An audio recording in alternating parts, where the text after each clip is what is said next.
Hello అండి, అందరికీ welcome back to my channel. ఈరోజు నిన్న గుడి గంటల ఎపిసోడ్ ఏమైంది ఈరోజు మనం తెలుసుకుందాం.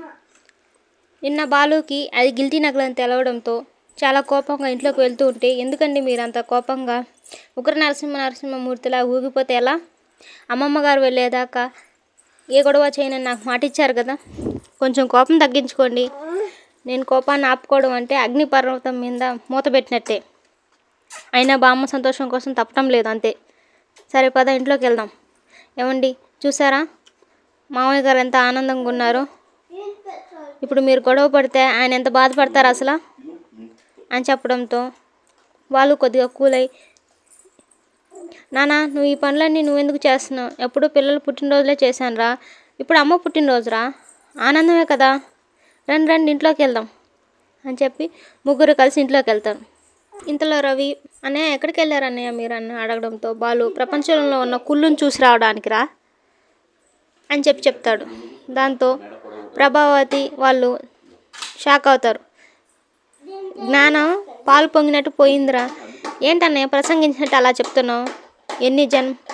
ఎన్ని జన్మలు ఎత్తే మాత్రం ఇలాంటి తల్లి కడుపులో పుడతావురా, మాతృదేవో బావరా, ఆగమ్మ కొంచెం ఓపిక పట్టు, సబర్కరో అని చెప్పి ప్రభావతికి చెప్తాడు. ఏమోరా రీల్స్లో చూశాను అని చెప్తాడు. ఇంతలో ప్రభావతి మీనాని, ఇంతసేపు ఎక్కడ ఊరేగావే నువ్వు వంట చేయకుండా అని అడుగుతుంది. దానికి బాలు సమాధానం చెప్పబోతే, వద్దు ఉండండి నేను చెప్తాను అని చెప్తుంది. ఏం అడిగారు అత్తయ్య మీరు? ఇంతసేపు ఎక్కడ ఊరేగావే అని అడిగాను, దాంట్లో ఏముంది అని చెప్పి ప్రభావతి చెప్పడంతో, నా ఇష్టం అని మీనా చెప్తుంది. దానికి అందరూ ఒక్కసారిగా షాక్ అయి చూస్తూ ఉంటారు. నా మొగుడితో కలిసి ఊరేగుతాను, ఊర్లే వెళ్తాను, మీకెందుకు, ఏంటే నోరులేస్తుంది నీకు అని ప్రభావతి అంటుంది. వంట ఎవరు చేస్తారు అని అడుగుతుంది. మీకు చేతులు లేవా, మీకు చేత కాదా, మీరు వండొచ్చు కదా, ఏం నేనే వండాలి వంట అని ప్రభావతిని మీనా అడుగుతుంది. మీరు వడ్డించవచ్చు, నేను పుట్టినప్పుడే వంట పుట్టిందా, ఏం మీరు పుట్టినప్పుడు వంట పుట్టలేదా? మీ కాలంలో హోటల్ నుంచి ఏమన్నా మీ అమ్మగారు వాళ్ళు మీ మామగారు వాళ్ళు తెచ్చిపెట్టారా? మీరు తినలేదా? వంట రాదా? నేనే రావాలా? నేను లేకపోతే దిక్కు లేదా? ఏమన్నావు నువ్వు? ఇంకా వివరంగా చెప్పమంటావా అని బాలు అడిగి, నేను చెప్తాను తల్లి, నేను చెప్తానుండు, అవసరం లేదులేండి వదిలేయండి అని చెప్పి మీనా చెప్పడంతో, మనోజ్ ఈ బెలూన్ చూదా అనడంతో బుగ్గలు నొప్పెడతాయి. ఇంతలో బాలు వచ్చి, అన్నీ నొప్పుడతాయి నీకు అని చెప్పి బాలు బెలూన్ ఊది ఫుల్గా ఊది దాన్ని పగిలేటట్టు ఊతాడనమాట కోపంగా. ఇంతలో మావయ్య, ఏమైందిరా నీకు అలా చేస్తున్నావు అని అనడంతో, కోపాన్ని దాచుకున్నారులేండి మావయ్య అని మీనా చెప్తుంది. ఇంతలో బాలు, అన్నిసార్లు తాడుగానే ఉండదురా, పాము కూడా అవుతుందంటే, ఇంతలో రవి, అవునన్నా పాము కూడా అవుతుంది, ఇప్పుడు పాము ఎలా అయింది, ఉండరా 2 రోజులు ఉండు అప్పుడు చెప్తాను పాము ఎలా అయిందని. ఇంతలో మనోజ్, అకౌంట్స్ చూసుకోవాలి నేను పైకి వెళ్తానని, చూసుకోపోరా అన్నీ నువ్వే చూసుకోపో అని చెప్తాడు. ఇంతలో పార్లర్ అమ్మ, ఇందాక కదా అకౌంట్స్ చూశానని చెప్తాడు. ఇంతలో బాలు, ఈ పాత లెక్కలు అయి ఉంటాయిలే, కొత్త లెక్కలు ఇప్పుడు ఉంటాయి కదా. ఇంతలో మీనా, ఏమండి కాఫీ తాగుతారా? అగ్నిపర్వతాన్ని అర్చంచా నీళ్ళతో దాచలేరమ్మా అని అంటారు. ఏమంటున్నారమ్మా అని అడగడంతో, ఆకలి అంటున్నారు మావయ్య, కడుపులో ఆకలి అగ్నిపర్వతంలా మండుతుందని ఆకలి కేకలేస్తున్నారంట. అంతేలేండి మావయ్య అని చెప్తుంది మీనా. నాన్న మేము బడికి వెళ్ళలేదు నాన్న, గుడికి వెళ్ళాము అమ్మ పేరుని అర్చన చేయడానికి, ఇంక 2 రోజులు ఉండి అభిషేకం కూడా చేయిస్తాను అమ్మ పేరు మీద.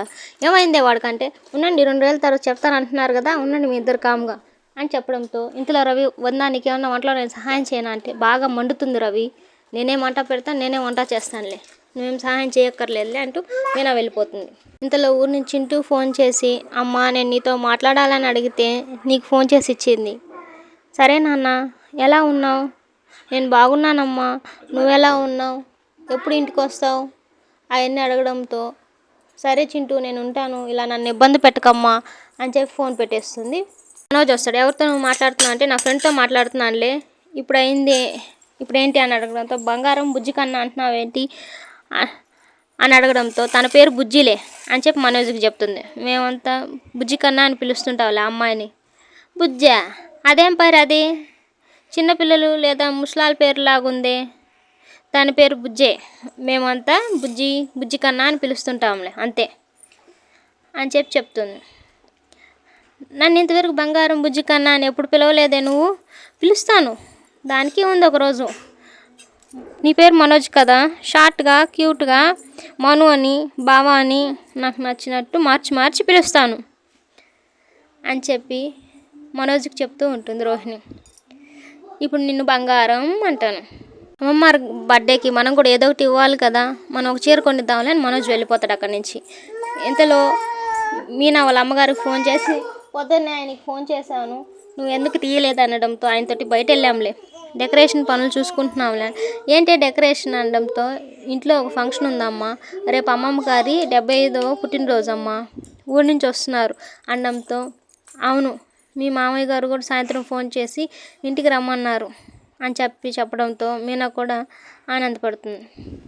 బాలు వచ్చి, అత్తయ్య అయితే నేను మాట్లాడతాను, నువ్వు అత్తయ్య బాగున్నారా మీరు, రేపు మీరు మర్చిపోకుండా రేపు మా అమ్మమ్మ గారు పుట్టినరోజు రండి అనడంతో, అలాగే అల్లుడు గారు రండి అని చెప్పడంతో, అత్తయ్య నేను నేరుగా వచ్చి పిలవలేదని ఏమనుకోకండి, మీరు ఖచ్చితంగా రావాలి అని చెప్పడంతో వాళ్ళ అత్తగారు కూడా మేము ఖచ్చితంగా వస్తాంలేం అని చెప్తారు. ఇంతలో వాళ్ళ మరదలు కూడా వచ్చి, మేమేమన్నా బయట వాళ్ళమా, వస్తాంలే బావ, నువ్వు ఇంతలా చెప్పాలా అని చెప్తుంది. సరే ఏమీ తీసుకోపోకుండా ఎలాగే పోతాం, కనీసం చీరైనా తీసుకెళ్దాము, స్వీట్స్ పండ్లు అన్నీ పెడదాంలే, అప్పుడు బాగుంటుంది అని చెప్తుంది. అవునమ్మా అప్పుడు పెడదాము అని చెప్పడంతో శివాకి చెప్పాను, వాడు రానన్నాడు, వాడు రాకపోవడమే మంచిదిలే, వాడు వస్తే ఏదో గొడవలు అవుతాయి అని చెప్తుంది. సరే మనం ఏం చేద్దామండి, ఆ పనికి వాడి వల్ల మనం బంగారం కొనలేకపోయాము, ఇవే ముళ్ళకంప లక్షణాలు అంటే. ఇప్పుడు ఎందుకు ఇలా అరుస్తున్నారు మీరు, తనే ఇలా చేశాడని మనకి ఇంతవరకు తెలియదు కదా, నేను బల్ల గుద్ది చెప్తున్నాను, వాడే చేశాడు, నాకు బాగా తెలుసు. ఆవిడకి చైన్ కొనలేకపోయాం, ఆవిడ సంతోషపడేలా ఏదో ఒకటి చేయాలి కదా. మీరు చాలా కోపంగా ఉన్నారు, ఆ కోపాన్ని తీసి కాసేపు పక్కన పెట్టండి, ఒక వస్తువు బహుమతిగా ఇస్తే కాసేపు ఆవిడ సంతోషంగా ఉంటుంది, కానీ ఆవిడకి నచ్చేలా ఇచ్చేది, మనసుకు తాకేలా, ఎప్పుడూ గుర్తుండిపోయేలా చేయాలి, అదేంటో మీరు గుర్తు తెచ్చుకోండి. సరే ఆలోచిస్తానులే అని బాలు చెప్పడంతో, మీరు పైకి వెళ్ళి సాపరచండి, నేను మంచినీళ్ళు తీసుకొస్తాను అని మీనా చెప్తుంది.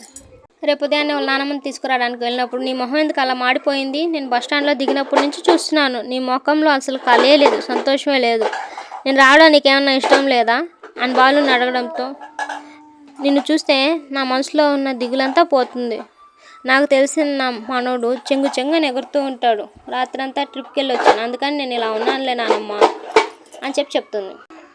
సత్యము బయట నుంచి వెయిట్ చేస్తుంటే, గేట్ దాకా వచ్చిన మీ అమ్మ లోపలికి రాలేదా, మీ అమ్మ బతుకుంటే మీకు తెలుసుండేదే, మంచి అమ్మవు కాదు, మంచి కోడలివి కాదు, మంచి తల్లివి కాదు, నువ్వు మంచి అత్తవి కూడా కాదు, ఏదో జనాభా లెక్కల్లో పడున్నావు అంతే. నేను ఇప్పుడు ఏమన్నానని మీరు అంత పెద్ద దండకం చదివారు, నీ ఇంత దండకం చదవనే దండకం, నేను ఎందుకు చేస్తాను అది, నువ్వు వెళ్ళాలంటే వెళ్ళి ఇంట్లోకి అనడంతో, ఇంత లోపల వాళ్ళ అమ్మ వచ్చేస్తుంది. వాళ్ళ అమ్మమ్మ వచ్చిందని మీనా హారతిపల్లెం తీసుకెళ్తూ ఉంటే, ఇందులో ఆగు అని ప్రభావతి ఆపి, ఏంటి ఆ వచ్చిన కాడి నుంచి